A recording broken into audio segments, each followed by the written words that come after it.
saw everything I could and really just immersed myself in it. Went to the comic store, bought all the hottest books out there. Because for me, it's not art for me. For me, it was just like, I want to do this, so I got to have like this mercenary personality. I got to have, it's a craft, and it's a tool that I need to hone as best I can.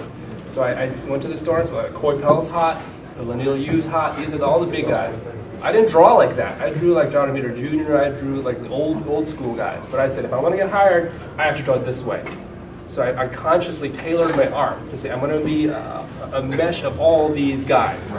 All right, and that's how I did it. And when I started getting in, you know, Bendis came up and said, hey, Joe Q says you're the next McNiven. We need to work together. You know, so I had to be the next guy. So it really is, you have to deliver what Marvel's putting out. So for me, I don't know how about these other guys who have like superstar talent. I don't have that. So I have to just kind of deliver what's out there. All right, so for me, I picked a couple styles that I thought would sell, and that's what I did. But the reason I think, and this is what I tell people at my table who want to break in, it's, the reason I think I got in is because I was always around. All right, it's one of those things where FaceTime is huge. So I was talking to Steve beforehand, you can be good enough, but if the opening comes up and they don't know how to find you, it's pointless. All right, so to me it has to be that dedication. You have to show up to conventions, have an online presence, let it be known who you are, where your art is, where people can find your art, because CB and all these guys, and me, all right, I'm always online looking at new talent. To me it's inspiring. I like looking at art.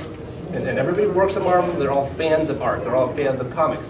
So if you're online, you know, Joe Smith, whatever, it's like, oh, Joe's not good enough, but he's always posting it. Every time I see it, it's something better, something better, something better. All right? Deviant art. Deviant art, the digital webbing, there's all kinds of sites you guys can put stuff up. People are watching, all right? So I think that's how I got in, because I just kept, you know, progressing, and they saw it. They said, oh, this Khoi guy's always at shows doing sketches. What's he doing? What's he working on? All right, so. That was the most illuminating thing. Sorry. And that's why I write. For money. So you just have to be there, all right? Now, I just did a career day thing for my daughter. I was a hero. The best career of all the dads. My dad's a banker. Well, we can top that. My dad draws gods. But all the teachers. For money. But yeah, but I was telling these kids, and the teachers all worried, he's gonna come in and tell them to drop out of school. No, and I told them, you know, go to school, get a day job, all right, work, do 2 jobs. You're like 12 degrees. You're the last person to tell somebody to drop out of school. Exactly, but you gotta work, you know? At the time I was a single dad too. I didn't sleep.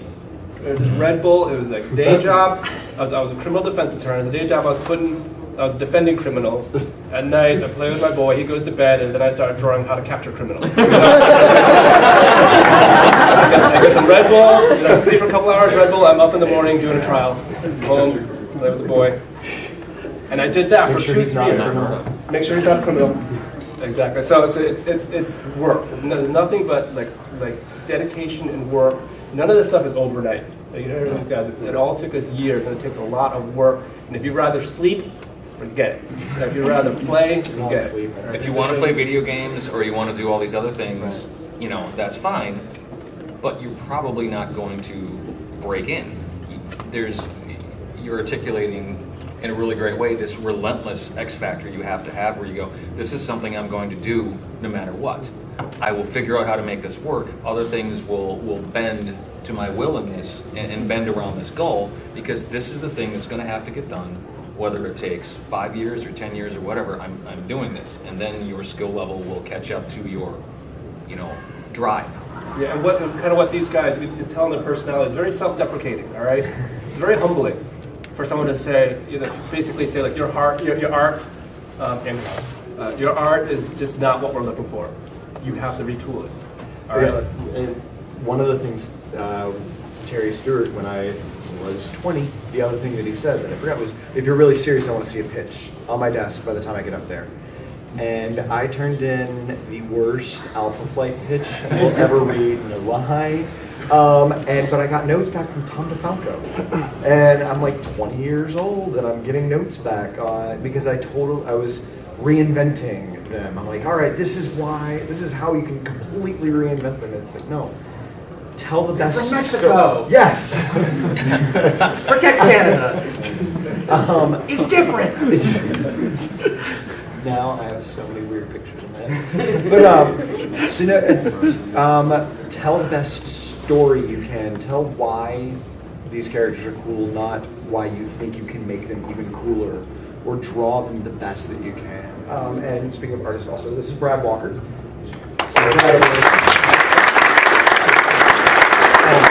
was just going to say, along the lines of something Khoi said, I've always said, I think as an artist anyway, and I'm sure this probably carries over as a writer to some extent, I think you kind of need to have a mentality simultaneously that you're the best guy that's going to take over the industry, and also that you're the worst. Because I talk to a lot of guys who come up and want to talk about artwork, and they're positive that they're the best thing that's ever going to happen to comics. And you'll talk to a lot, they're like, oh, this stuff's no good, this stuff's no good. And I think you have to have some sort of medium where, there are those moments where I'll look at my stuff and I'll be like, man, I'm really awesome. And then there are times when I look at it where I'm like, oh, how are they paying me for this? How are they paying me for this? And I think it's a happy medium between the two that's going to keep you progressing and keep you with the confidence to progress. So, it's a hard, fine line to ride, but I think both aspects play into the artwork at different points throughout your day. So One of the names that's been thrown around, just because we know him so well, but you guys may not, is you've heard the name CB thrown around. Yeah. CB Cebulski is Marvel's talent liaison, and he goes all around the world right now. In fact, he's in Berlin at a comic convention, looking for new talent. I mean, Marvel is constantly looking for new Tranquilizing talent. God. Yes. Which offends me, because I'm like, he's got all of us. What does he do? Yeah, no. I believe last year he put up a stat that we had 144 new people working on books at Marvel, be it writer, inker, penciler, colorist, letterer, which is awesome to think that 144 people did their first work for Marvel last year. So don't ever get discouraged on that. if you're getting there, CB knows about you. Yeah.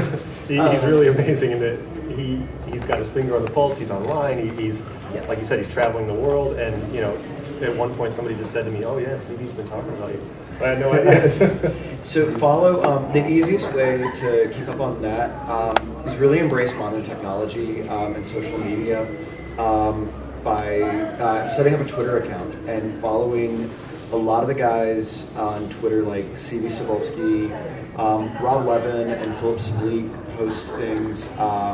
Ron Pereza, is that how you say his last name? I murder that last name. He's at DC, he's in charge of like Zuda. Sure.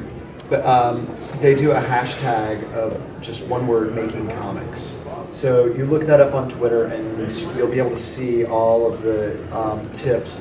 Like something may pop into one of our heads and be like, oh yeah, and by the way, do this or don't do this, please. And then tag it, making comics. So there's constantly information, because we're probably going to leave this panel at the end and go, shoot, I totally meant to tell people this or that. But and then if you're on Facebook, it's really it's a great place to put your art out there. But one thing that anybody that's looking at talent will say, some people have a tendency to tag people in the industry on their art. But please don't do that, because none of us worked on that. And then everybody goes through and you're like, no. But set up a DeviantArt account if you're an artist.